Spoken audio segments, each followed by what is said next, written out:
awesome thoughts.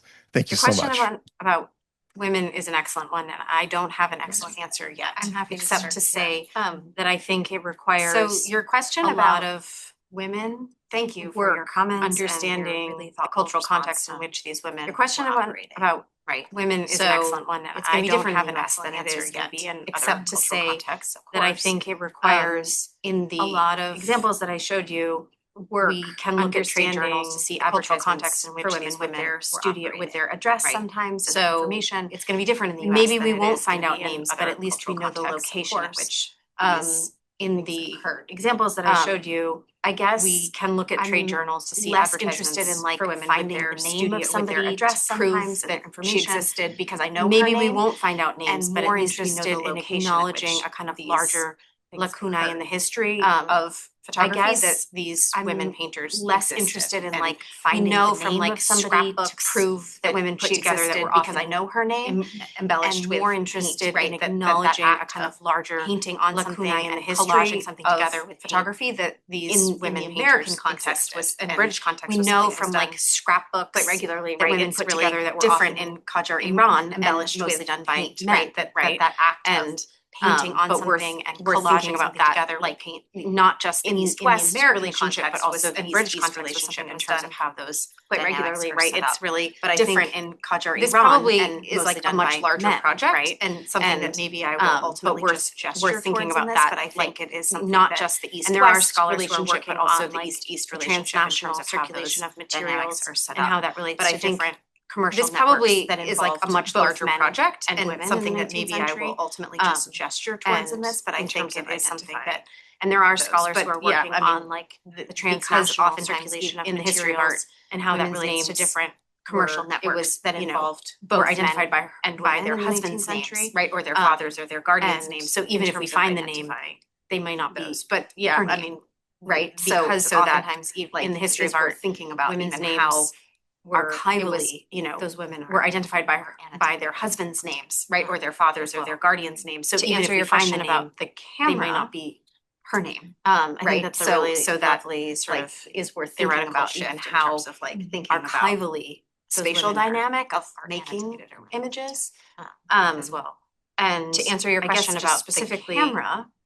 What I learned from working with these conservators is that sort of they believe that Seba was using just one camera to produce spatial dynamic of making images, and that I guess just with the photomechanical printing, you could create enlargements. What I learned from working with these conservators is that enlargements were quite rare. They believe that Seba was using just one camera and so to produce all of the different transferring a photograph made in the photographic negative through the photomechanical process to make a polytype of photomechanical printing. You could create enlargements, which was my question, because would not have quite rare. In the 1870s. The idea that they think that he probably was transferring a photograph, one camera, photographic but different through the photomechanical process to make a polytype, to make all of enlargement images. That typically, so we have the sort of plate negative, the kind of instability of the images is counteracted by the stability of that. They think that he probably was using just one camera, but different styles of printing and processing to make all of those different images. So we have the sort of the kind of instability of the images is counteracted by the stability of that one I want to pick up on something you said about rituals. I think it was very ceremonial, as someone asked me last week at an Eisenberg panel. More afterwards with you. It was a ceremony. I want to pick up on something you said Armenians to a studio rituals, making. I think it was very ceremonial, as making them someone asked me studio last week in props and an Eisenberg panel. I think it is fascinating because the government. It was a ceremony to deport Armenians to without taking their photos, circulating them, duplicating them, archiving making them pose. But there was an studio backdrops, props, there was a desire to use the developing technology. I think it is fascinating of the day, and I see it could as an experiment deport Armenians, and I asked taking their photos, circulating them, the years so many times, like how archiving useful them. But there was an ambition. Practical it was. There was a desire to use and then the developing technology of today, and I see it. I feel that as an experiment. The ambition and is more interesting to me, which takes me to over the course of the years so many times, like how because this useful it was, how practical it was, experimented on Armenians, and then many other migrants were also migrating from the Ottoman Empire, but only Armenians were photographed. So there was a violence to me, which takes me to discrimination, what I try to call like bureaucratic violence, because this maybe archival violence. To like subject Armenians to many other such a treatment. So like your point about the empire, but I think it is very interesting. So there was a violence. The state clearly didn't have what I try to call like bureaucratic violence, maybe archival violence. To like subject Armenians to within the such empire a treatment. So like your point about usefulness, I think it is very interesting. And maybe a minute, maybe a thing about visibility and invisibility. I think it is very crucial. Controlling in terms of circulation of research as well, because I only have maybe a couple of 100 photographs, which is an important number, but it doesn't do any justice to people who migrated. Like, I'm sure like there must be thousands of photographs which are probably lost, maybe not digitized, maybe like something else happened, and maybe I will find those photos someday. But the thing, I think the research I disclose is a very, very small part. It's the visibility is still, I think, very small. And in terms of, when we think in terms of photographers too, like this like archival research also introduce unknown photographers, previously studied photographers, but I'm sure there's more to it. So it is still an ongoing thing to, I think, discover the people who are outside of the frame, photographers whose names we don't know. And about the device, I have no idea. I should look into it. I should have. Thank you. I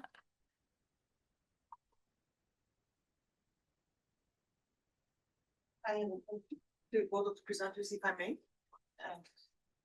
Thank you for this amazing presentations. I have questions for both of you, but let's say I'm not sure whether it does justice to the work you have been putting into this studies and research, but I'm personally so interested in the technomateriality of photographs. I was so excited listening to you, and a recent article of mine was published 6 months ago, where I was tracing photographers, Armenian photographers in the Ottoman Empire through their studio work. I didn't look at the images, but what happened in the studio, and what the backstage of a photograph coming into being. And for example, when I checked Armenian newspapers, it was such a easy discovery that the famous Abdullah brothers, for example, that everybody talks about, were not 3 brothers. They were 5 brothers running the studio. So the amount of information I could find in the newspapers was so crazy. And I was also able to find some of the people who, for example, colored the photographs, because they were out of work theater actors who also knew something about painting. And then they started working in the studios. Of course, in the case of Abdullah brothers, at least, names of women were not mentioned because they were not important enough, probably, because only the ones who were known through other means were mentioned in newspapers. But just, I mean, I know it's another endeavor and another adventure of study, but this might be a way, even though it is not your main concern, like finding the technomaterial aspects of photography mentioned in newspapers in very, very simple news about the studios might be an option as well in the case of Seba. A lot of trade journals that sold and stuff like that to see if there's advertisements for things, but I haven't yet looked at the newspapers as exhaustively. So that's a great suggestion. Thank you. I can later on send you some of the newspapers that I found information on Abdullah brothers, because maybe they also publish news on Seba. And I have a second question for Hazal. I was curious about because you already mentioned usefulness and stuff, because it's one thing to take a photograph, it's another thing to classify them and catalog them and make them useful. And I am interested in the photographs of victims in the Ottoman Empire. This is a research that I have been, let's say, doing for the 10 years. It's like spending time once in a while. And I spend a lot of time on Polis Mecmuası, which was published in the early 20th century, if I'm not mistaken, in Istanbul. And it's a highly illustrated newspaper. And there's a lot of discussion about how to take photographs. There are even pictures of crime scenes. And they're discussing how we should picture crime scenes so that we can use them later. But I remember seeing articles by police officers in this journal complaining about, they were saying, we take hundreds of pictures of convicts, criminals, then we cannot find them because they don't have a classification system. So this is something that they just do because they are supposed to do and they are trained to do. And then they don't know how to use them, so it's senseless and useless. And I was curious whether, because this is another case, whether you could find any information that this was also unuseful in this case, like taking all these photographs, but afterwards. Thank you.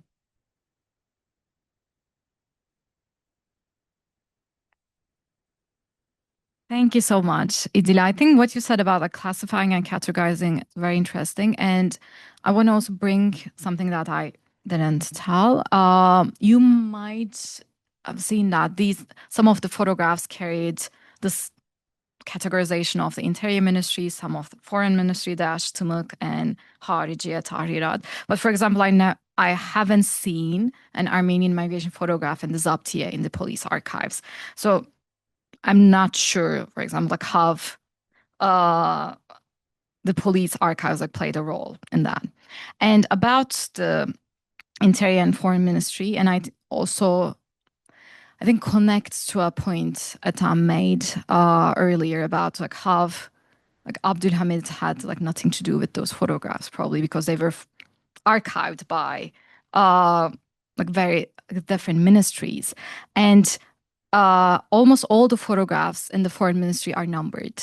So I think it is an interesting thing. The ones I found in the interior ministry archives are not numbered in general. And I, for example, never found the same photograph in the interior and the foreign ministry archives. So I'm not sure, for example, if they actually duplicated 12 and send it to ports. And for this talk, I was hoping to talk more about circulation to the ports, because I really don't know where to look at to photos which were sent to Samsun or Trabzon or Beirut, for example. Are there port archives, like peer commissions, peer ministries? Like, where can I look for that? And the Ottoman archives like recently digitized some like naval and military office documents, but I looked at them, like there was nothing about that. So like it is still a question that I'm trying to answer. Like, what happened to the photos went to the ports, and did it actually work to send them to the ports? Because as I said, I never came across something like, oh, like I'm sitting at Trabzon right now, this person tried to return and I'm opening the drawer and seeing their photo. And I think the journal you mentioned is very interesting. This is still a very, very early work, the Officers of Photography, so I definitely have to look at the journals about the police involvement in convicts photographs and also like Armenian migration photographs.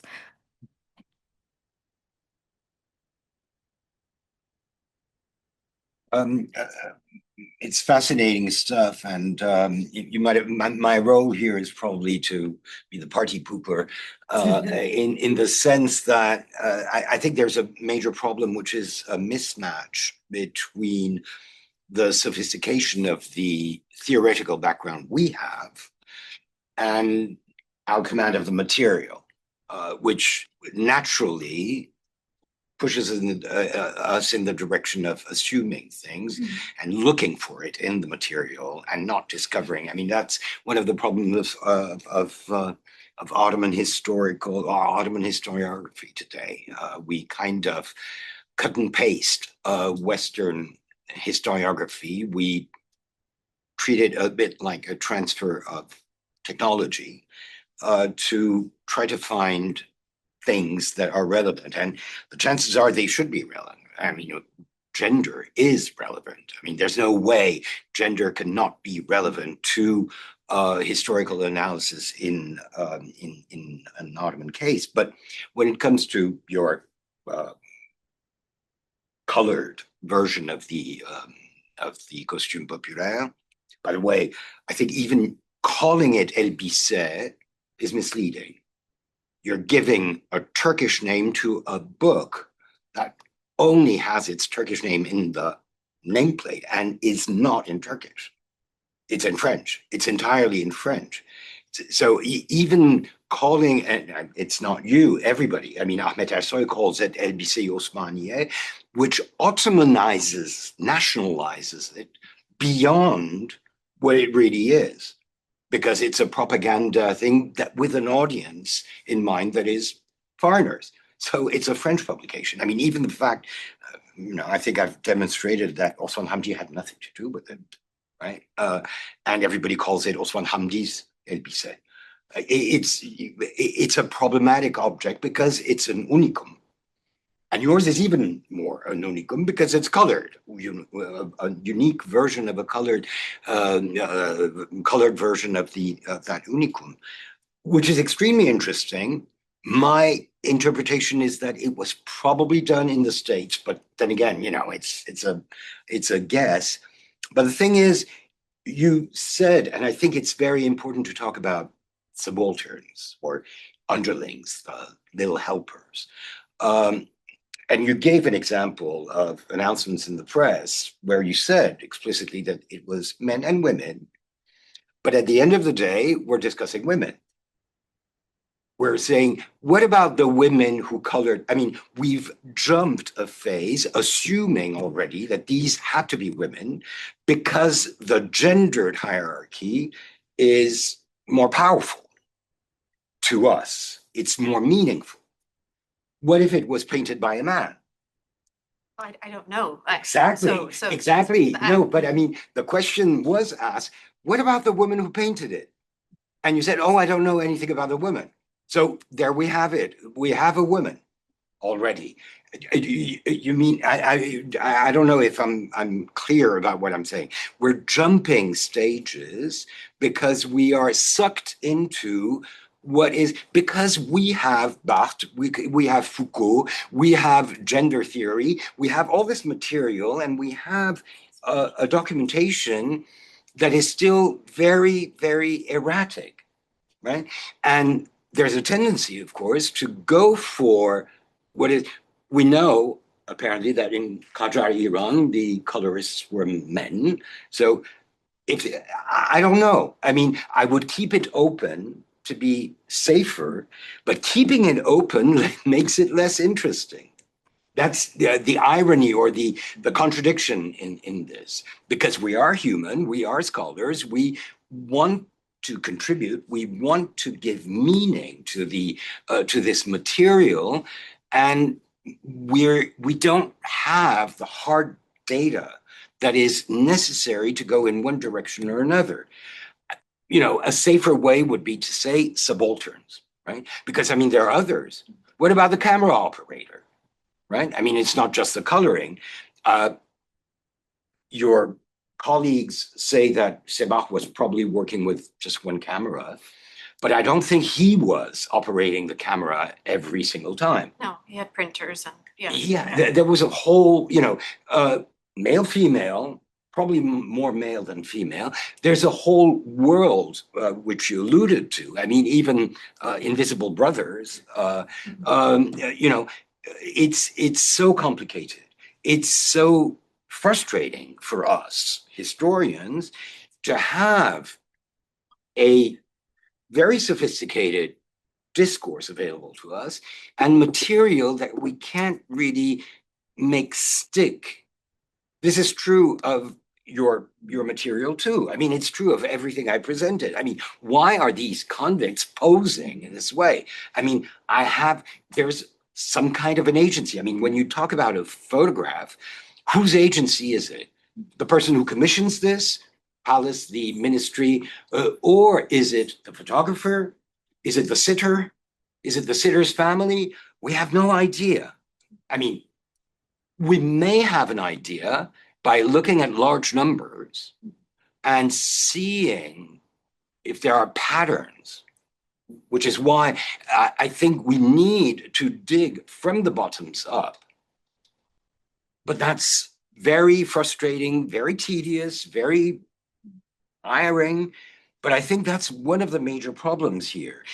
In your case, I don't know what you're talking about 200-300 photographs, I think. Not even, right? And if you compare that to the number of Armenians who were deported, it's minimal. Is that inefficiency, disappearance, loss, or is it just that, that's how much so we have a problem of, representativity. Exactly. And questions that remain unanswered for the costume populaire. the question I would like to answer is, what came first? Was it the commercial photographs or was it the album?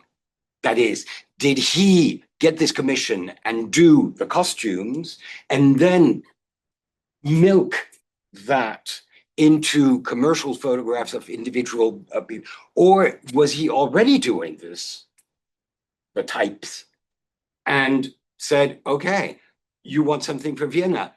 I've been doing this. I'll make, joint photographs of 2 or 3 of my. I don't know. I have no idea. We have no clue as to that. It's also time sensitive. I mean, the police miroirs is from the 1910s. It's already modern, right? It's already modern. It won't work unless you have some kind of a police officer who is reminiscing about the good old Hamidian times, maybe. But, it's time sensitive because they're learning and usefulness. I mean, if you look at anything that the Hamidian bureaucracy is doing throughout the 30 years, a lot of it is for show with absolutely no impact or efficiency. So it's, again, I'm not going anywhere.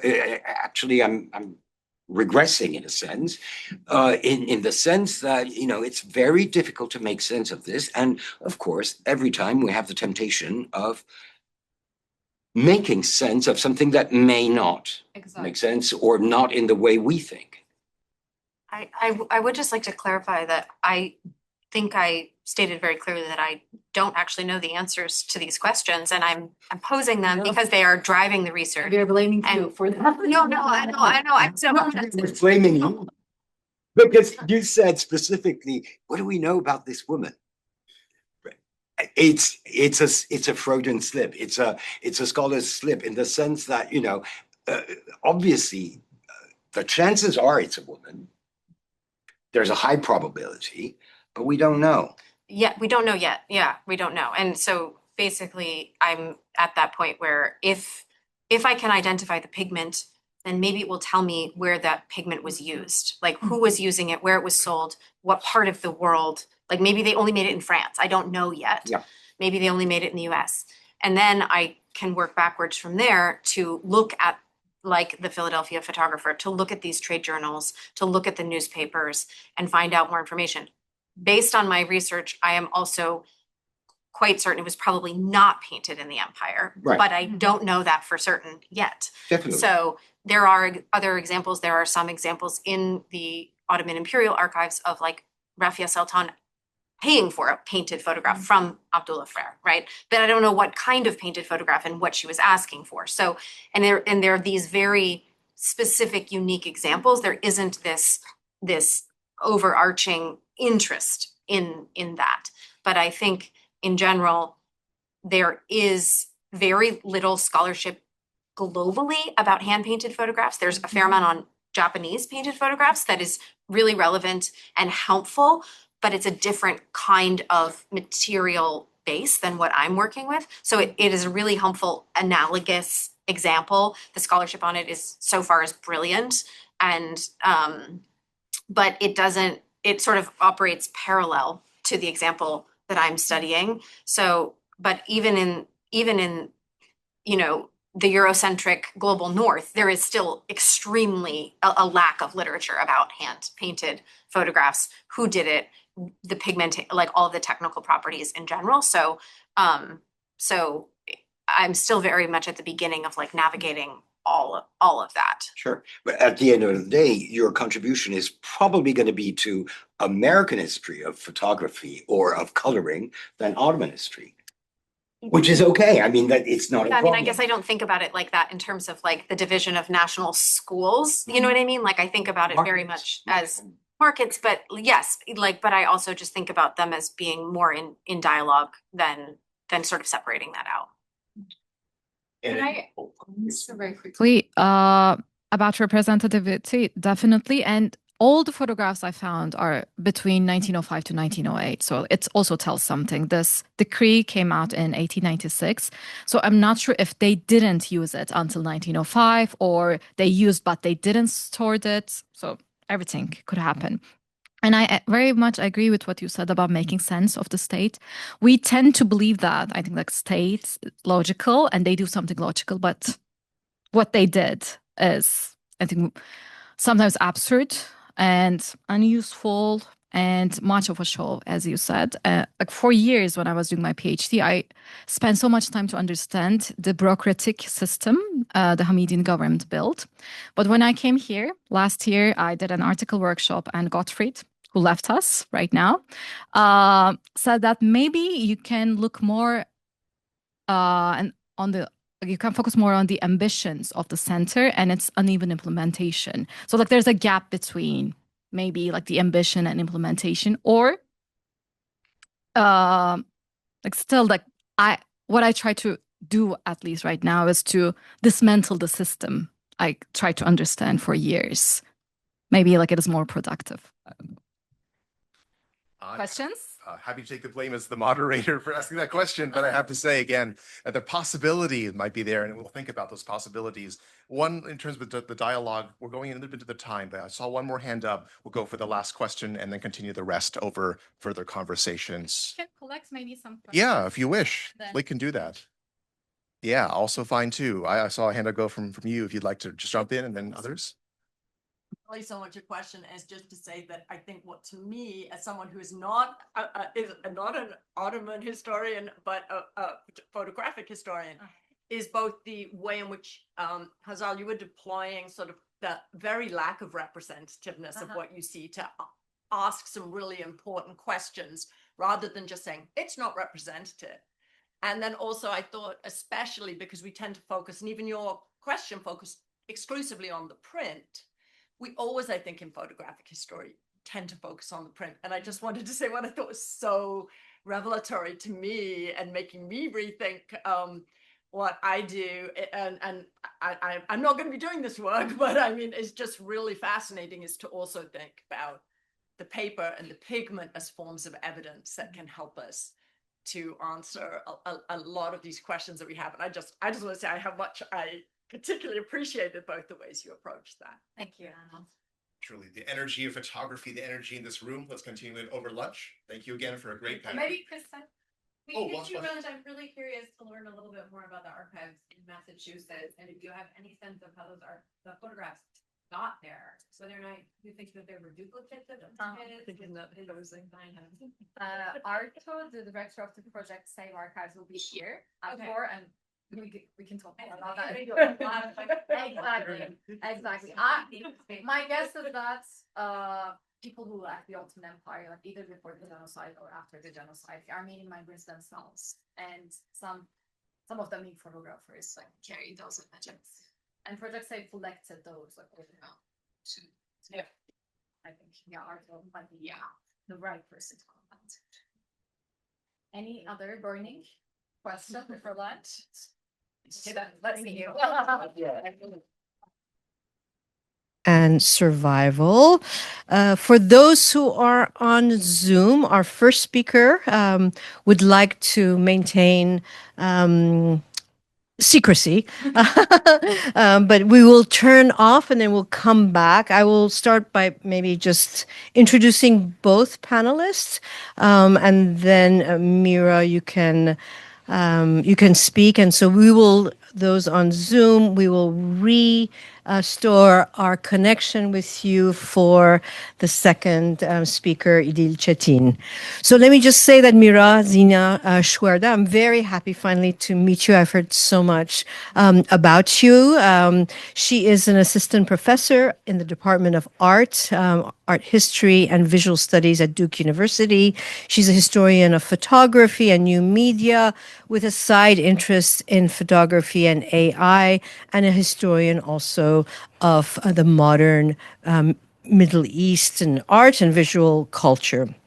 Our second speaker, Idil Çetin, is a researcher at the University of Oslo, working at the intersection of the history of photography, visual cultures, and archival erasures. She currently leads the NFR-funded project, POCD, I'm not pronouncing it, Post, 1915, which means post. Okay, post 1915, tracing Armenian photographers who established studios in diaspora in the aftermath of 1915. We're in really for two wonderful presentations, and then I'm Catherine Babayan, and I'll give a short discussion and we'll open up to the audience. So thank you, and those on Zoom, see you in a bit. Thank you so much for the invitation and for this amazing organization. I must confess that it is a little bit stressful to be the last speaker after listening to all these brilliant papers. And I'm thankful for the audience members who remained after an exhausting day, both in the room and online.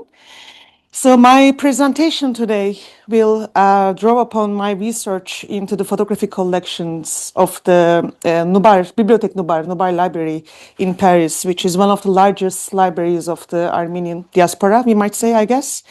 And I started looking into this collection in the spring of 2023 and completed my research through multiple visits over a period of 2 years in the summer of 2025. And I'm currently writing an article on this photographic collection. And I was so happy when Hazal first contacted me about the invitation. And I had a couple of ideas for like a paper. And I'm so grateful that she was open, because this was the preferred subject for me, because this is where I am lost. And I was thinking a workshop is an amazing opportunity to discuss this. So I am open to any feedback, comments, criticism, please. So thank you again for allowing me to speak about something which is very abstract still.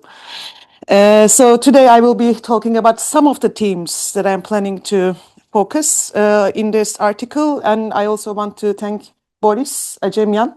I don't know if he's online, but he gave me his blessings as well, so that I can present this initial findings, let's say.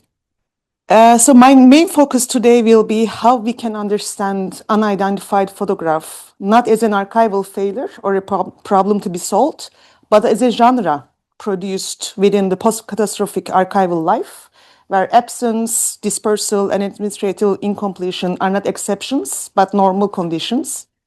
Before turning to the collection, I will just give a brief introduction about myself so that the challenges I face in this collection and also the solutions I found so far, it becomes more meaningful. So I have been frequenting archives since the beginning of my PhD, and I have never been trained formally in a history department. I did my PhD in political science, where I wrote a historical dissertation. So as a researcher going to the archives for the first time outside the discipline of history, I had certain expectations in terms of what can I find in the archives, shaped partly by how archives appear in scholarship and also partly by collective imagination. So my main assumption was that archives were places of order and conclusion. So places where materials arrive, get named, described, indexed, and then stabilized as information. I expected to find detailed catalogs and inventories, and even inventories of inventories, like this meta structure that would tell me not only what exists, but how it exists and where I should begin. These assumptions were far from reality, of course. It took me a long time to come to terms with the fact that archives are purposeful yet deeply contingent places. Their collections are created through inheritance, donation, purchase, theft, plunder, dispersal, and destruction, either by accident or by design. They are shaped by accidents, necessities, competing priorities, institutional limits, historical ruptures, uneven attention, and also uneven labor. In that sense, they are far from being complete or conclusive. And this instability becomes even more pronounced when the materials in question are photographs. Although photographs are a common type of archival material, they are in fact not typical archival documents because they are very difficult to describe. They are very difficult to catalog and to stabilize this information.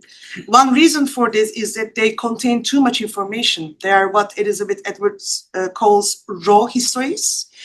They are not fully cooked historical truths that speak for themselves, but materials that are subject to ongoing reinterpretation and negotiation. And their meaning shifts depending on the context and use. And furthermore, the widespread digitization of photographs complicates matters, as the tactile and material qualities of photographs, which are so important for interpretation, are often lost. It is also very common to come across unidentified photographs in many archives, images for which we don't know who is depicted, when they were taken or where. And all this makes it more unrealistic to find inventories of inventories in the case of photographic collections. So with this in mind, I want to turn to the photographic collection of the Nubalian Library. All the photographs are visual notes that I took for myself, so they are horrible. Apologies in advance. So I will first outline the general contours of the photographic collection before discussing what unidentified image means in this specific context. So the main body of the photographic collection of the Nubalian Library is connected to the Armenian General Benevolent Union's relief and community activities in the early 20th century. In the post-war period, AGBU produced images of Armenian orphans and orphanages, schools, scout troops, sport teams, committees, women organizations, and so on. Many of these were functional images produced for internal communication and the documentation, and some were reproduced in Armenian journals and periodicals at the time to inform the general Armenian public about the union's activities. This corpus was later transferred to Nubal Library in Paris when it was established in 1928. The rest of the collection was mainly acquired through donations. This includes images from the late Ottoman period, especially portraits taken in professional studios. There are also many photographs of post-war diaspora life, such as family and community photos, images of cities, and scenes of social life. There is also a third part of the collection, which I only discovered when I was celebrating in the summer of 2025, that I finished finally after 2 years seeing the entire collection, and Boris told me no. And he took me to a cupboard where there were boxes of photographs that remained untouched since the establishment of the library, but I will not talk about them today. So in terms of content, the collection is remarkably rich. It documents Armenian history and social life across multiple geographies and decades, yet materially, it does not exist as an ordered corpus. Photographs exist overwhelmingly, but not as an intelligible system. It is difficult to estimate the exact number of images, but several thousand would not be an exaggeration. The collection's defining feature is that there is no catalog. The photographs are stored in boxes. Each box contains several folders with a different number of images. So the collection is classified in two ways. There is a portrait collection.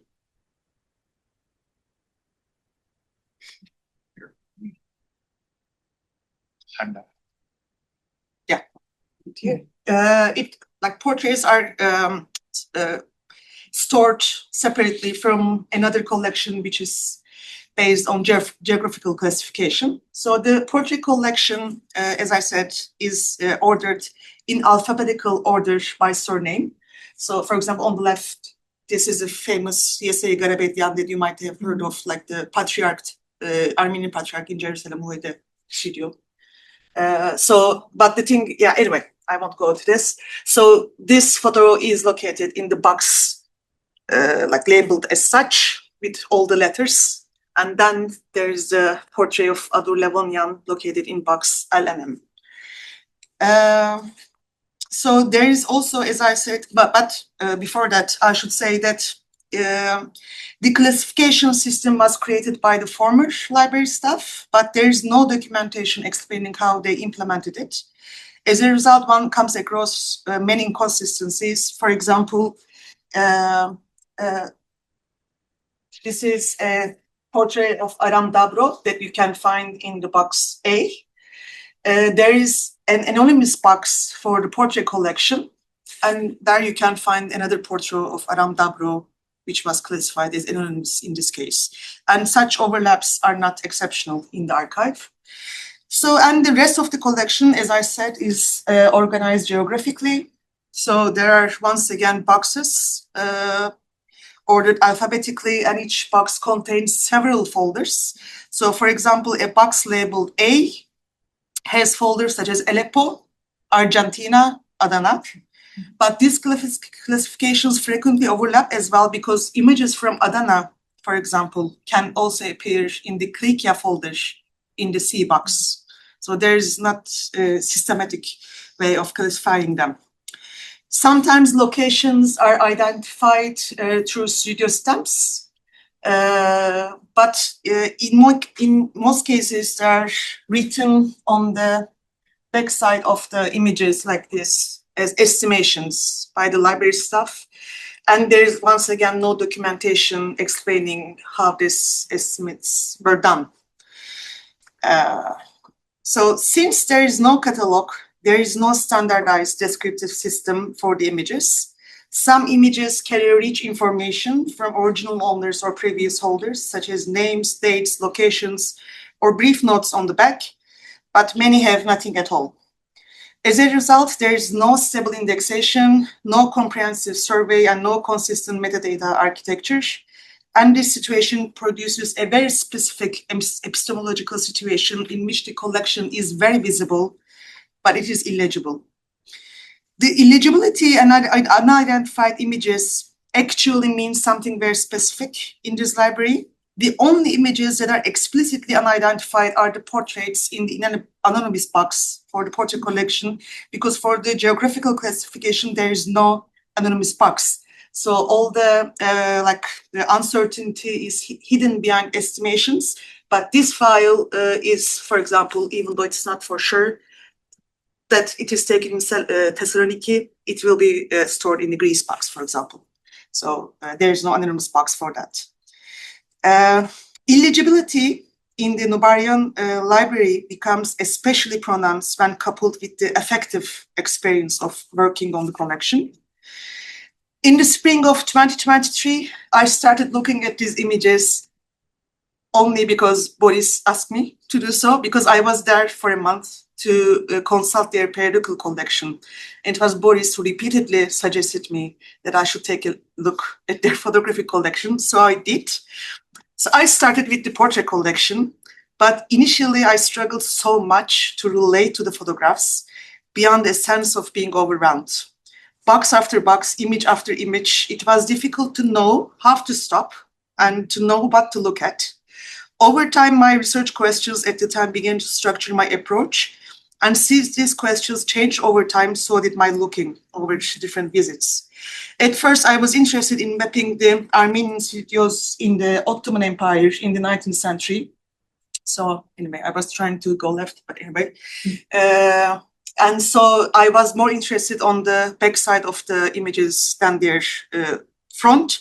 But then afterwards, my research shifted more towards the Armenian diasporic life. So I started paying more attention to everyday scenes in the post-war era. But each time I had to remind myself constantly to slow down. It's taking a photograph out of the box and putting it to the other side frequently became an automatic action. I was constantly feeling overwhelmed, as I said, and took frequent breaks. And this is one of the catalogs I made for myself. And when I was making this catalog, it is entirely cherry picking, as we talked in the beginning, because this is a way of stopping myself. When an image speaks to me for a reason that I don't know, but whatever reason, I just take a note of it and I create a catalog for myself and take these visual notes and try to gather as much information as possible. So this was the initial catalog that I did for myself for the portrait collection, and this is the second one for the geographical collection. So eventually I realized why the experience of going through this collection felt so destabilizing. What was missing in the archive was mediation. In most archives, mediation through catalogs, captions, folder titles guides how we see images. And I'm not trying to praise mediation because it can be very problematic, because mediation means there's a pre-conferred meaning to these photographs, which can disguise so many things. So, but at Dubar, the opposite is true. The images remain unusually raw, not because of their photographic nature discussed by Edwards, as I mentioned earlier, but because of the uneven attention they received. One photograph is full with notes, whereas the next had only a surname or an estimated date written on it. There is no consistent threshold of identification, but also no consistent absence of information. So everything accumulates into a kind of undifferentiated mess, at least for me. So the lack of mediation does not take the form of a clean absence at the Noubar Library. It is not just that information is missing. Rather, what one encounters is a deeply uneven informational landscape in which some images are heavily annotated, while others remain almost entirely silent. This unevenness is not random. It points to a history of interrupted transmission, of moments when knowledge was available, partially recorded or guessed at, and then lost again. In other words, this destabilizing experience of moving through the collection is not only an effect of archival disorder, it's also a trace of the historical and institutional conditions through which these photographs have passed. The archive does not merely contain gaps, it actively records the processes that produce them. So the absent mediation in the Noubarian Library comes mainly from two kinds of ruptures. The first is institutional, of course, caused by administrative lapses, because images were not recorded properly when first acquired.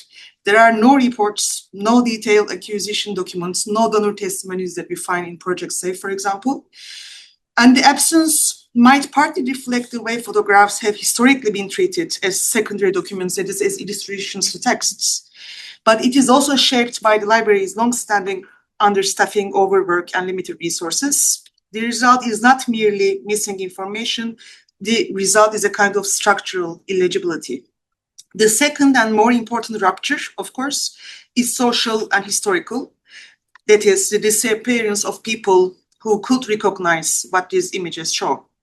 This is in some sense the fate of all photographs everywhere.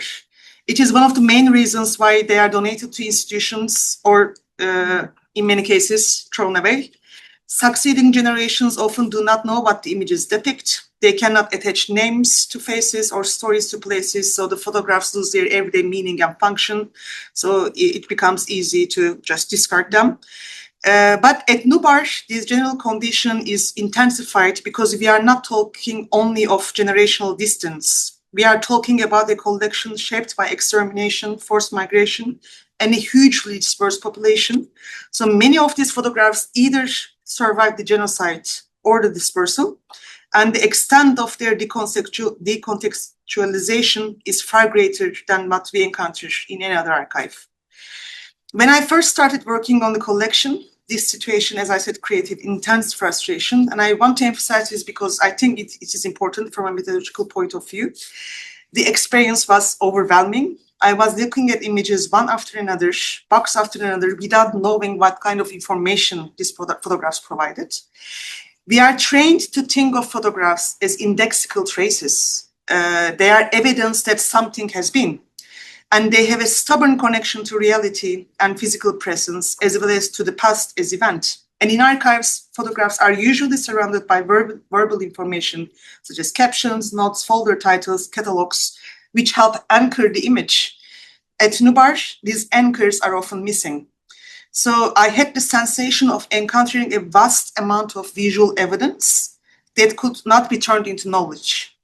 And it took me a while to understand that the lack of information here is the information. This realization also forced me to confront another assumption that I mentioned in the beginning, that is the fantasy of a complete archive. The fantasy of completeness is, of course, not innocent. It implies that the past could be fully known, controlled, fixed, and closed, and that an absolute truth can be attained. It also implies that the archive can ultimately resolve uncertainty. But the Noubar photographic collection does not provide certainty at all. And while this can be frustrating, it also has analytical force because it produces a different archival temporality than most collections. In many archives, photographs proceed into the past. Dates and captions stabilize them more or less, and the images become there and then. At Noubar, this movement is often incomplete. Instead, the photographs exist in a kind of continuous present. They insist that this happened, that something has happened, but they often refuse to say where and to whom. They are full of evidence that does not lead to knowledge, as I said.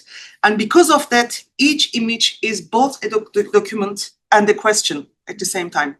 The photographs are present, they are undeniable, but they are administratively unplaceable. So they do not simply represent the past, but they stage the unfinishedness of historical time as well. Faced with this, the temptation is either to fill the gaps prematurely with speculative certainty and forced identifications that the archive does not support, or on the opposite extreme, to treat the images as unusable because they are incomplete, damaged, or too silent. I am currently trying to come up with a method that I call disciplined uncertainty, where we name what we can see, we mark what we can infer, we state what remains unknown, and we refuse to convert absence into false certainty. This is not giving up, but rather a method of keeping open the possibility of recognition without imposing it. So this is my way of doing this, even though this is only for myself for the time being, because this has to be open, so that it becomes a way of talking about the images. But as I said, this is a very individual project so far. So like every time I used to go to the Nubar Library, I used to take pictures of the boxes just so that I can remember where I was left, like the last time, because there are like many boxes. So this is still a work in progress, not even a progress in like, I'm still imagining ways to like overcome these problems. So to summarize, there are many factors that contribute to the illegibility of this photographic collection and the unidentified photographs within it. This reality, however, is not archival failure, but evidence of loss and dispersal. The unidentified photograph in the Nubar Library, whatever its cause might be, is not a mistake to correct. It is rather a genre produced by post-catastrophic conditions, a genre in which the photograph survives, but its social speech does not, a genre in which the trace remains, but the name does not. So to conclude, I would like to return to the archive itself. The archive does not preserve the past as certainty and fixed entity. Rather, it stages the ongoing struggle over the past, over what the past can still become. And the Nubar Photographic Collection makes that struggle unusually visible, precisely because it lacks the stable supports of cataloging, metadata, and provenance. It confronts us with photographs not as finished historical artifacts, but as unstable fragments. And it invites us to recognize absence, loss, and incompleteness, not as obstacles to history, but as forms of testimony in their own right. Thank you very much.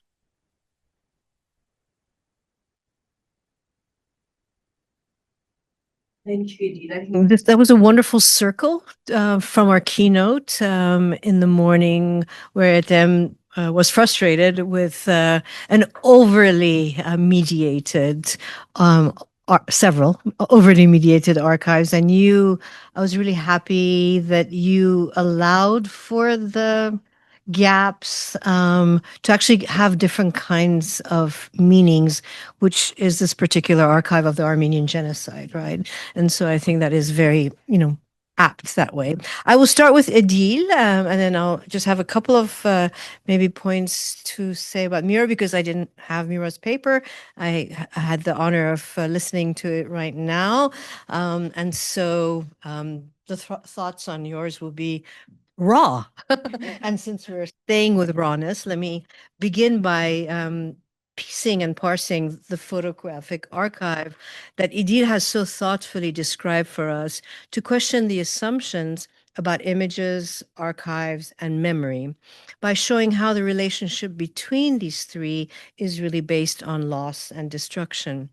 Edil captures how the production of memory in transnational movements requires first and foremost a critical understanding of the process of destruction that underlines the compilation of the Nubar archive, and I would argue any archive, really.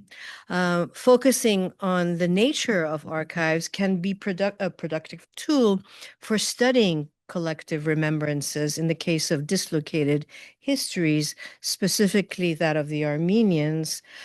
While it is, I think, generally accepted that all memory cultures are in some sense dynamic and linked to the mobility of people, Such dynamism becomes even more relevant when discussing cultures that have undergone drastic displacements, along with the widespread destruction of evidence pertaining to their experiences.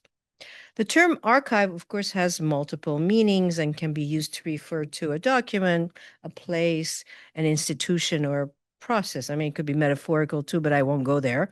But in all cases, its usage is linked to memory.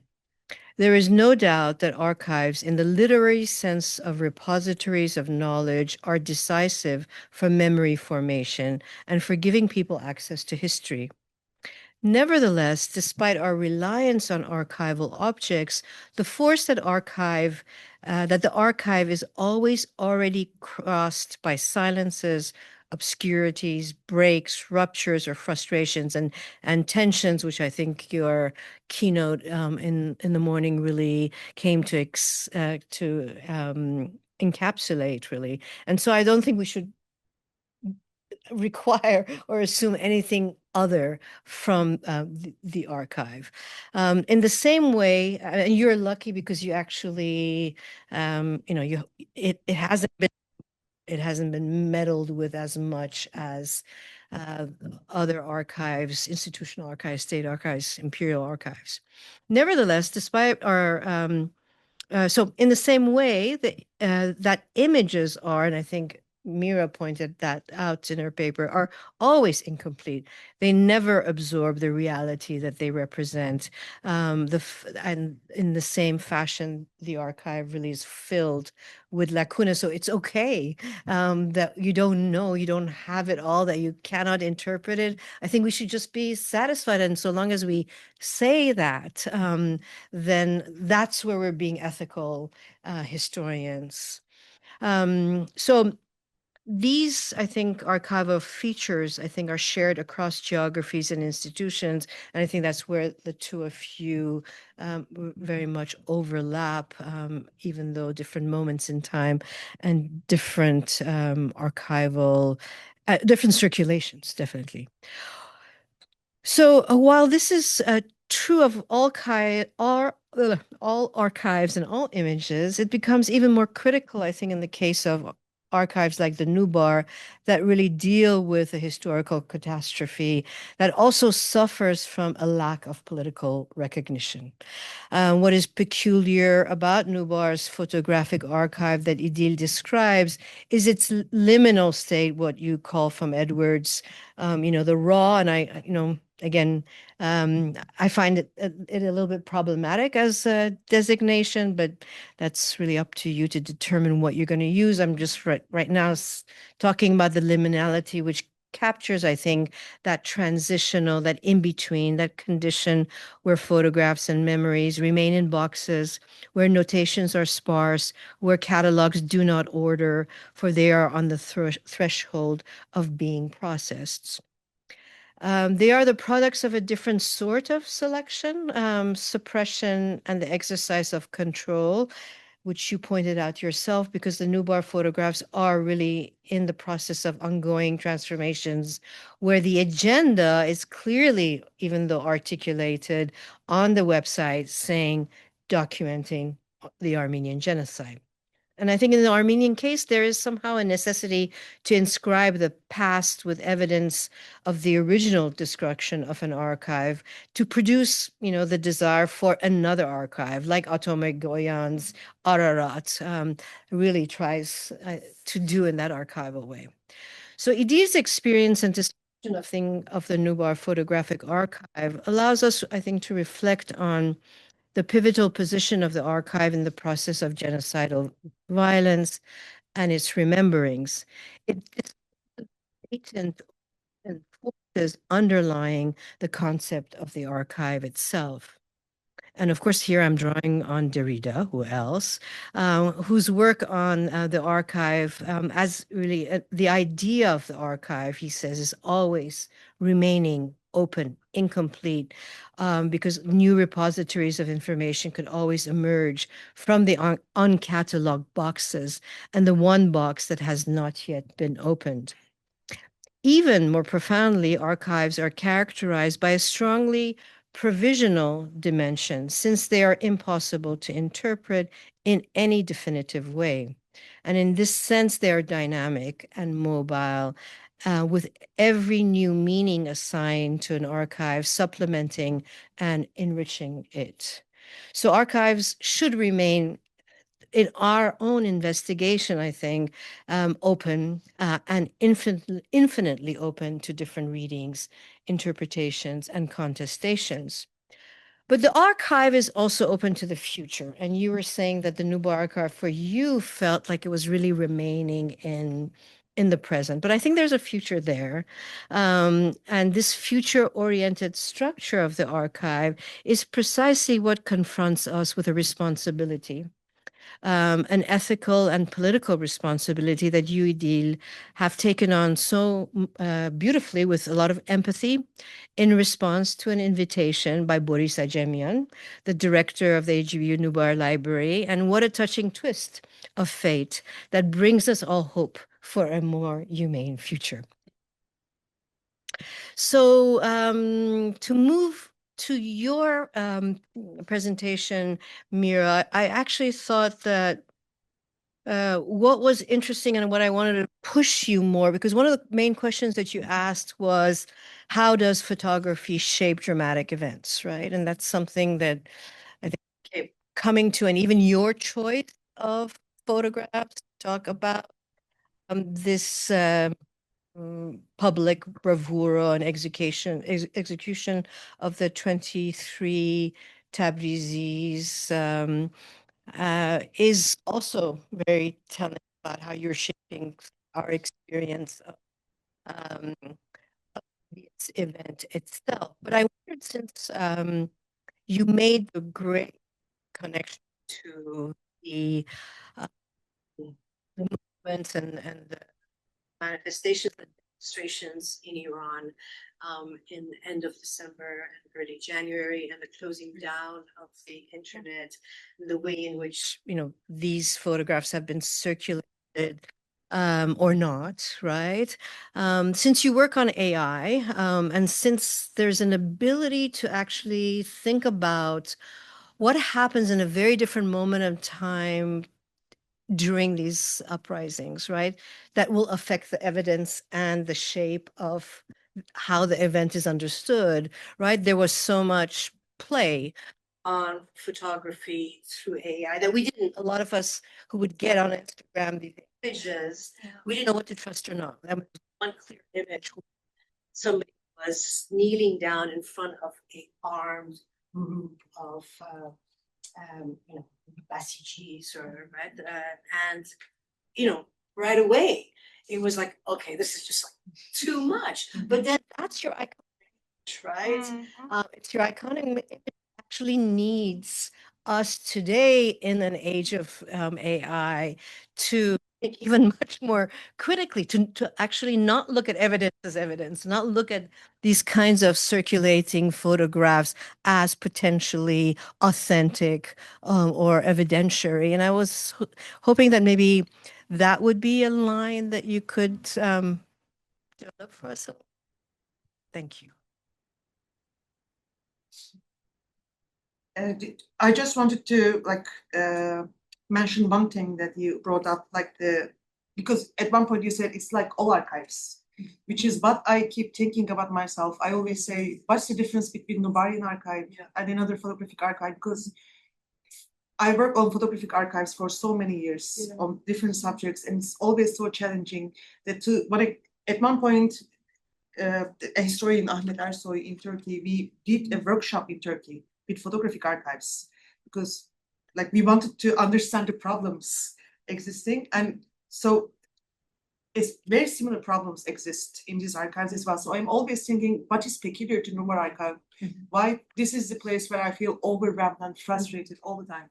I think it depends on the peculiarity of my experience as a researcher with this research project, because I am tracing Armenian photographers in the diaspora in the post-genocide period, this project funded by NFR, which allows me to travel the world for archival research. And maybe I did this on another subject, I would discover the same thing. But for example, I was in Jerusalem in the Armenian Quarter in the Balkan Library 3 years ago, and there they were mentioning me a story about a photograph taken by Yesay Garabedian, this Armenian patriarch. But they said, we hear this story, but we don't know where the image. I went to Dubai after this was my first time in Dubai. I found the image. And so I am always shocked in the Armenian case how dispersed the documents are. And like it starts here and then nobody knows it started here and ended there. So I'm always confused. And I think this is also, it also adds to my experience of being frustrated, but you're right. Archives are like this. And maybe it's better that they're like this instead of being structured. I don't take away from this. This is a particular archive of genocide survivors. Yeah.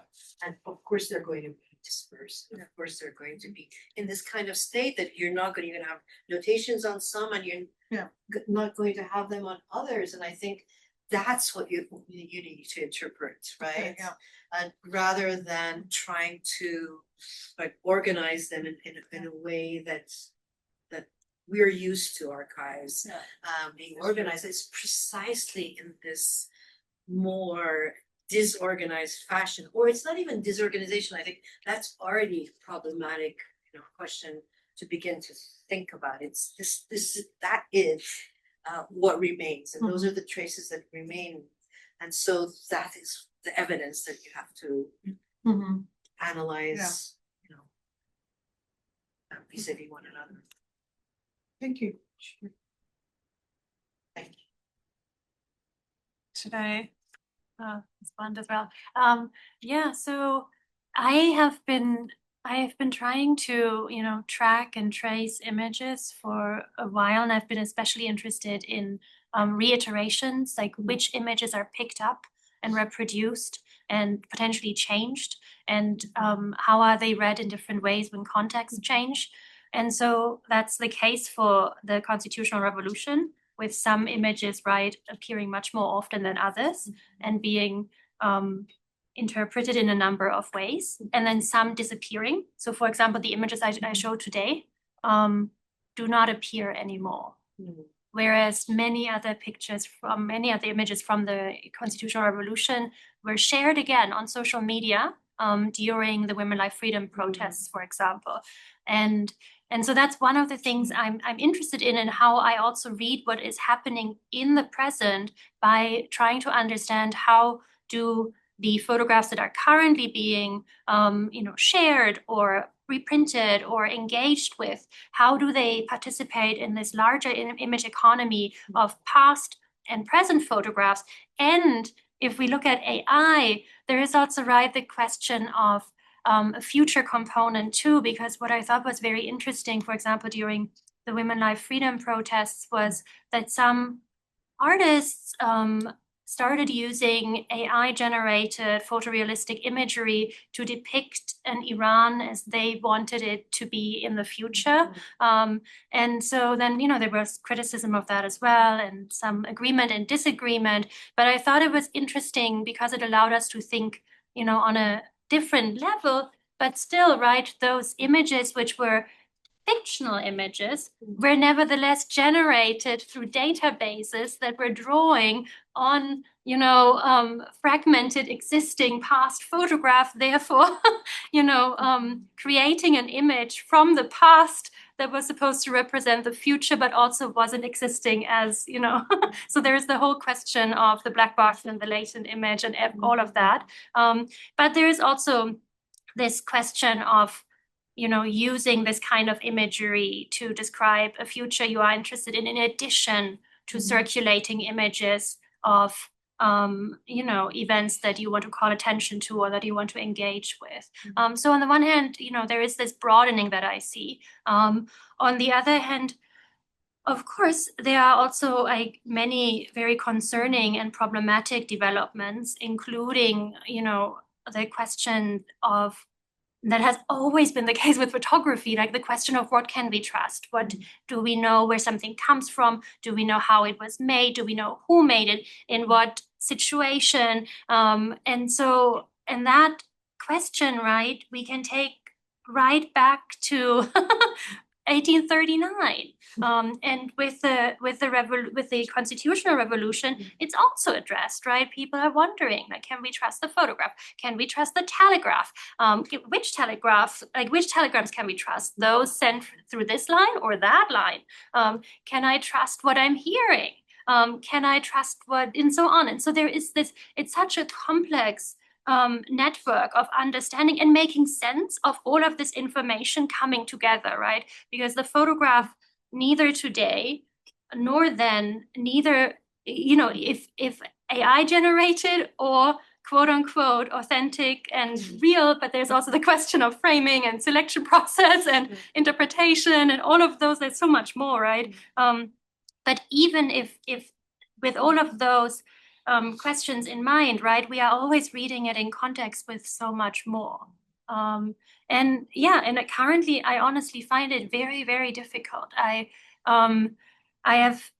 have been during previous years, it was different to engage with what was coming out of Iran, but also how the diaspora was engaging with imagery and how the media was engaging in verifying imagery, and how it was possible to connect the imagery more clearly. And this has changed. So it's, and then there are questions of surveillance, there are questions of, having even like more sophisticated technology to produce like fully like AI generated videos and images. But then, there are many open questions there that, we will not be able to respond to or answer or understand today. Thank you. Maybe we should open up to the audience at this point.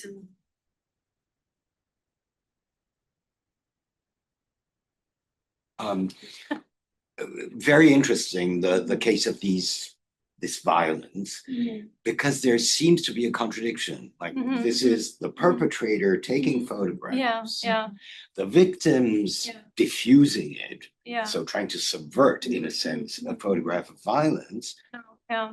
But the perpetrator also, because you said they wanted these photos to serve as an example, to terrorize but they don't want them to circulate. I mean, it's very complex. And I was wondering, because you're looking at Tabriz, looking at Istanbul, what about Moscow or St. Petersburg? I mean, have you looked into Russian discourse about these photographs? These are great questions. Thank you. And it is very complex, right? And there's also the question, how much do I actually know from the sources that I have about who is taking those images, how they are meant to circulate, which, who is trying to control what, and how, successful is that? But the Russian archives are a huge gap in my work, and there is some information that has been published from the Russian archives that I've been able to access and that I have used, but I've not been able to go back to Russia and look for this information in the archives, and so that's something that I have been wondering about. I also there are also other places where potentially I could find more information. So one area that is really of interest here would be the Caucasus. So what happens in archives in Azerbaijan, Georgia, Armenia, what might be still available regarding this information, right? And so there is, and I also usually, so this is quite different in a way from my usual research where I, find an actual photograph or postcard and I look at it closely and I think about the material components. Here, I have not been able to do that kind of work or approach. But I think there must be more material, and what I have found in Russian periodicals is a circulation of some Qajar imagery some Qajar period imagery from this time, but that isn't this kind of problematic imagery. That is, for example, a portrait of Muhammad Ali Shah looking very regal. And that then, ends up on the cover page of the Russian periodical Spark. Like Spark is the translation. So there is a circulation of images, but the kind of images that are reprinted and the kind of images that aren't reprinted there. But yeah, no, there are question marks there, and that is a big question mark. Thank you so much for those brilliant presentations. For Itil, I have two probably very silly questions. One of them is like, does your project have an end date? Like you start at 1915, are you planning to come until today? Or like, is there a date that maybe you're saying, I'm not studying photographers after 1960? I don't know. Maybe like it would say something about like how long this profession survived among Armenians. And the other one was you were mentioning that some photos receive more interest and more like annotated information. Is there a type? For example, like is there like some kind of photographs that deserve more, like that receive more attention, like family photos, I don't know, ceremonial images, or first one is I'm tracing the photographers, just like you said, until 1960s, just because I have to put an end date. But the thing is, I'm also trying to trace families. And sometimes I'm lucky to find grandchildren and interview them about their grandfathers they never met. So I'm not after the factual information, but I'm just trying to understand the stories that were passed down. And sometimes I'm lucky enough to find out the grandchildren have also become photographers. So it has become a family business. So then we talk about today and the Armenian visual production today. But other than this, I stopped at 1960s just because I have to stop somewhere. And with the annotation, it is actually like I didn't put so many examples also because the pictures I took were horrible. So I chose the most decent ones. The mostly annotated ones are the images which were previously owned by other institutions. So you could see like stamps of orphanages, for example. And then they wrote information, and I have no idea, and I think nobody in the library also does have this information about how they ended up at Nubash. Because I mean, these are not personal collections that were donated to Nubash. These are institutional collections. And so I don't know. But whenever a photograph has a stamp on the backside that shows it belonged to another institution once, then you can find information. And what if actually, because I told Hazal, as I said, I made a small change in my presentation last minute, but there was actually another subject I wanted to discuss, but I couldn't make it concrete because many of these images don't have any information at all, but they have one thing. They have the Kardashian stamp. Ardeshes Kardashian, the former library director before Raymond Kevorkian. And I find it fascinating. He stamped these photographs multiple times, no information, full of stamps. So I wanted to discuss this because I'm using this as a methodological tool for myself, but I couldn't find a way to mention this. But this is also an interesting fact, like empty photographs full of stamps. Why? It's an interesting collection, for sure. Thank you. Are there any questions on Zoom? Oh, go ahead. No, you go ahead. Please go ahead. I was just curious, because you mentioned that they didn't have.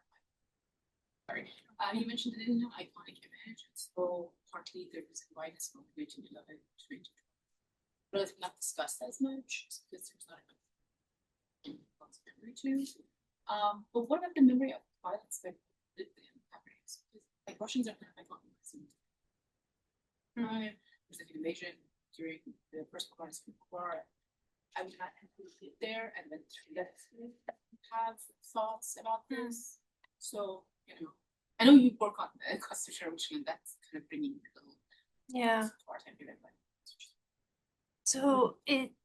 So it is right. As I said, there are eyewitness accounts, and some of them are written down much later. So as part of also, revisiting of the constitutional revolution generally, including that last part. And so what I have found most closely to making sense of what was happening at the time itself are the many short articles in Ottoman newspapers. And because of the situation, right, because of the Russian presence, I wasn't able to find that information in contemporary Persian language journals in Iran, whereas for my earlier material, those were usually the journals and the Persian language materials I would look at. There are some memoirs that I'm aware of, but most of them seem to discuss events prior. I have found little information about this event, but I don't want to say event, that's the wrong term here. One thing that I have found interesting is that the Brown book, what I introduced, was republished in Iran prior to being republished in the UK. So it was, and in the United States. So it was first taken up in Iran, translated into Persian, and published, and only after that. So there is an interest, definitely, and this interest also connects to, for example, Mangol Bayat's recent book on the second parliament, and also Huri Beberian's interest. So there is more and more interest in that lesser studied period of the constitutional revolution that does not necessarily fit this narrative of success, as well as it's a failed revolution. Well, yeah, but there are very successful parts in it, right? It's not a linear development, but there are parts that people have really liked to concentrate on, like the bust in the legation in Tehran, which it makes a lot of sense why that is a very interesting moment in time. But by focusing, and then the retaking of Tehran through the Mujahideen, and so it makes a lot of sense why these moments in time are so interesting, but by prioritizing them, just other potentially equally important aspects of this history have been forgotten. What I was thinking about while I was writing this is how so Guris and I were in Tabriz a while ago, and I was thinking how we visited the Museum of the Constitutional Revolution in Tabriz, and how the museum itself also really focused on those successful moments, but I can't remember seeing a large display really focusing on these events. And so I have to go back to my photograph and see if I'm misremembering. But yeah. So that's also a question about memorialization today and the museum, and yeah.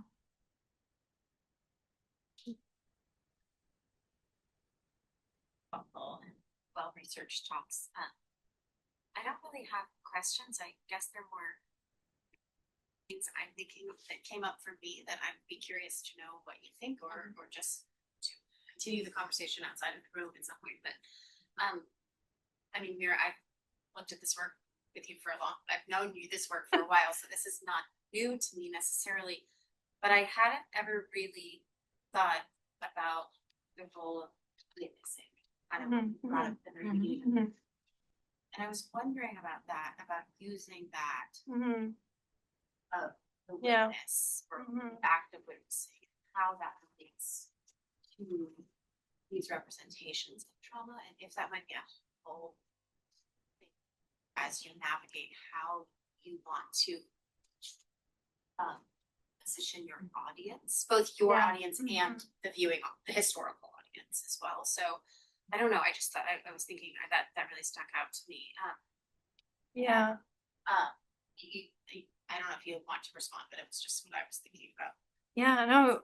So thank you for reading between the lines, because I think this is so one reason I have been revisiting this material, which I thought I would never revisit, to be honest, was that I have been thinking about, you know, the interrelationship between trauma and photography, and the question of testimony, of witnessing, of the limits of witnessing and of testimony, of the changes in witnessing and testimony. And so and this, you know, has made me like revisit this work, and I think it might actually provide a more productive lens, going, you know, using this concept to also look at Takizadeh and Brown and how they're engaging with the material. Whereas, right, otherwise, if I were to use a lens that would more connect this topic to questions of propagandistic materials, it might actually lead me somewhere where it's not productive to go. And so, thank you. I think it also like relates to the contemporary images that you started your talk with. And I think, you know, I know in the US, right, like witnessing violence. I mean, we all witness violence in photographs all the time. But recently, like photographic documentation of violence has become absolutely integral, right, to understanding how that violence has unfolded. And we witness that not by being there, but by seeing it, right, reproduced. And so this is now something that is very normalized, right, in our consumption of images, which maybe it wasn't 100 years ago. But I do think it's worth thinking about how the role of the witness in consuming violence and trauma, like you know, like yes, Sontag, but even more. I think there's more there.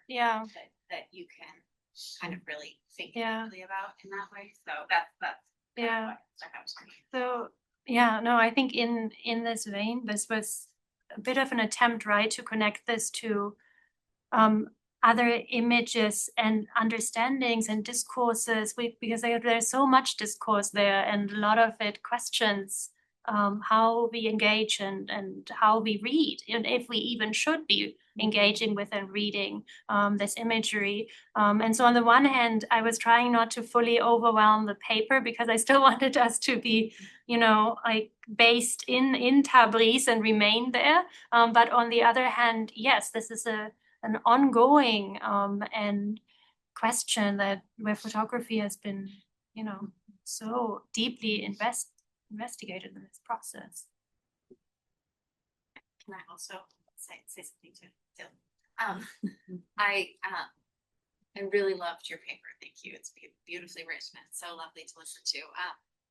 I was actually thinking about Catherine's thing said in response about the archive and futurity, which is a project that is also quite close to my heart and something that I'm working on as a side project. But I am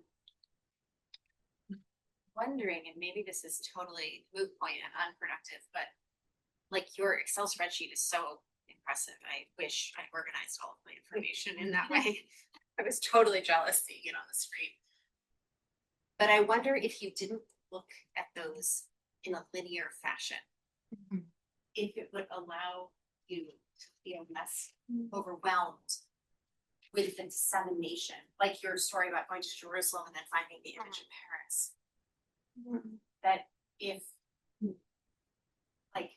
actually looking at what you have found, which is clearly so much, not in a linear way that is organized by the system of the archive, would actually allow you to see these images as forming different relationships that exist outside of the grid and the registration system of the archive, which might be a way to think toward the future, or in those spaces that you're like, I don't understand how the Jerusalem-Paris connection, but maybe it's because the systems in which those images have been cataloged or not cataloged and are existing don't actually talk to each other because of the institutionalization of them. I don't know. Does that make sense? It makes so much sense. Really, like, if somebody told me that, I'd be like, oh, you know, you've already done so much. It makes perfect sense. I think like methodologically, maybe it would like unlock something. I mean, I don't think so, but I hope Boris is online. But I don't think so, because he's He was. Yeah. Okay, now he's gone. Yeah. I wish he heard. That's why I was the thing is, I also interview Armenian archivists wherever I go to understand all the challenges involved. And it took me like a while to convince Raymond Kevorkian to interview, because he said, I'm retired now, I don't, because he was a former director.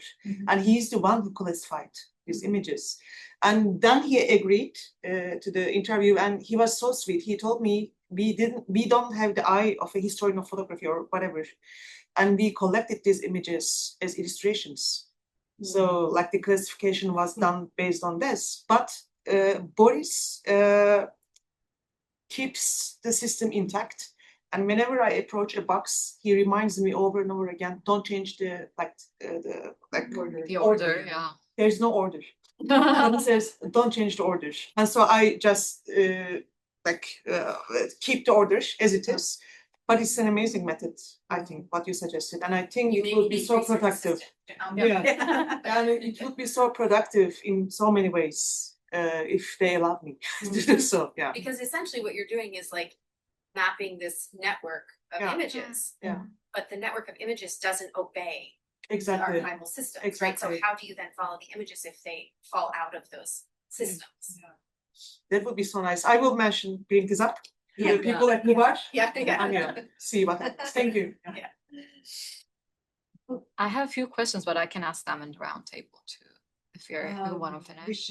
It's almost the time. 30, so maybe we should take a little break. Yeah, why not? Have some coffee and come back. Thank you so much. Thank you.